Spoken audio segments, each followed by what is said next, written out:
Exercise को continue करते हैं गाइज, और आज इस लेक्चर के अंदर लगाएंगे क्लास 10 मैथमेटिक्स की न्यू एनसीईआरटी का चैप्टर नंबर 13 स्टैटिस्टिक्स की एक्सरसाइज 13.2 का क्वेश्चन नंबर 2 और देखते हैं इस क्वेश्चन के अंदर हमसे क्या पूछा गया है। तो क्वेश्चन को रीड करते हुए इसे सॉल्व करते हैं। क्वेश्चन है कि the following data give the information on the observed life time, hours में दे रखी घंटे में, of 225 electrical components. Electrical component में बल्ब हो सकता है, गीजर हो सकता है, कुछ भी इलेक्ट्रिकल कंपोनेंट हो सकता है, प्रेस हो सकती है।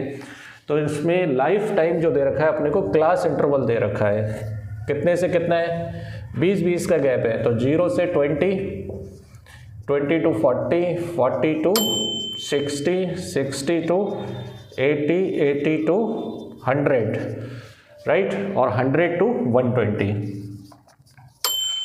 और इसकी फ्रीक्वेंसी दे रखी है, कितने इलेक्ट्रिकल कंपोनेंट हैं जिनकी लाइफ टाइम 0 से 20 आवर्स है। ऐसे कितने हैं, 10, फिर 35, 52, 61, 38 एंड 29। अब क्योंकि ये एक्सरसाइज 13.2 में मीन के क्वेश्चन भी पूछे जा सकते हैं, मोड के भी पूछे जा सकते हैं, लेकिन जितना पूछा जाए उतना ही अपने को सॉल्व करना है। इसके अंदर क्या पूछा है, determine the model life time of the component. Means अपने को इसमें मॉड बताना है। मॉड का मतलब ये है कि हमें ये पता करना है कि ज़्यादातर ऐसे कितने इलेक्ट्रिकल कंपोनेंट थे जिनकी लाइफ टाइम सबसे ज़्यादा थी, वो देखना है अपने को। तो देखिए भाई, मॉड का फॉर्मूला बताइए क्या होता है। मॉड इक्वल टू होता है L plus F1 minus F0 upon 2F1 minus F0 minus F2 into H, right. ये किसका फॉर्मूला होता है, मॉड का फॉर्मूला होता है। इसमें कौन सी चीज़ क्या होती है वो देख लीजिए, कैसे पता लगाएंगे। इसमें F1 होता है मैक्सिमम फ्रीक्वेंसी, तो मैक्सिमम फ्रीक्वेंसी 61 है, इसको आप बॉक्स में बंद कर लेंगे। तो ये आ गया आपका F1। इससे पहले वाली फ्रीक्वेंसी F0, इसके बाद वाली F2, है ना। ये फ्रीक्वेंसी आपकी कौन हो गई, F1, इससे पहले वाली F0, उसके बाद वाली F2। F1, F0, F2 ये आपको पता चल गया है। और जो इसके सामने का इंटरवल होता है वो मॉडल क्लास होता है। मॉडल क्लास की जो लोअर लिमिट होती है that is called L। L कितना हो गया, 60 हो गया। और H गैप हो गया, कितने का गैप है, 20 का गैप है। तो आप लिख लीजिए यहाँ पर, बताइए L कितना है, 60, F1 कितना है, 61, F0 कितना है, 52, F2 कितना है, 38, और H कितना है, 20।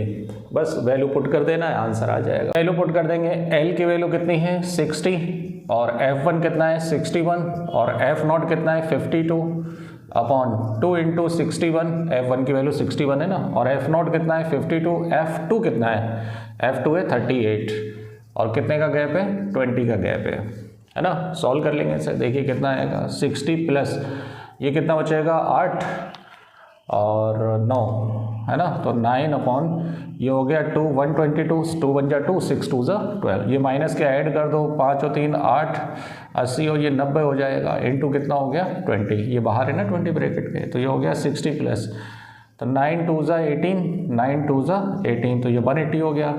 ये कितना बचेगा बताइए, 32 बचेगा। कितना बचेगा, ये 32, है ना। 2 से काट दो, तो 2 से काटेंगे, या 4 से काट दो, कितने से काटें बताइए भाई, 2 से काट देते हैं। 2 9 जा और 2 16 जा, है ना। फिर 2 से काट दो, तो 2 45 जा और 2 8 जा, तो ये हो गया 60 प्लस 45/8।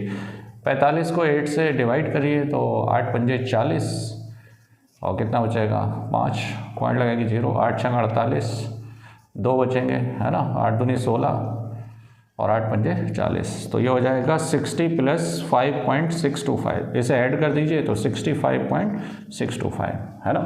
अब इस मॉड का क्या मतलब है, इस मॉड का मतलब ये है कि जो भी इलेक्ट्रिकल कंपोनेंट थे जिनकी लाइफ टाइम कितना था, 65.625 आवर्स, ये maximum number of electrical component थे जिनकी लाइफ टाइम इतनी थी। तो ये मतलब होता है किसका, मॉड का। तो अगर आपको ये वीडियो पसंद आया हो तो चैनल को सब्सक्राइब करें, वीडियो को लाइक करें, बेल आइकन को जरूर दबाएं आगे के क्वेश्चंस के नोटिफिकेशन के लिए। Thank you.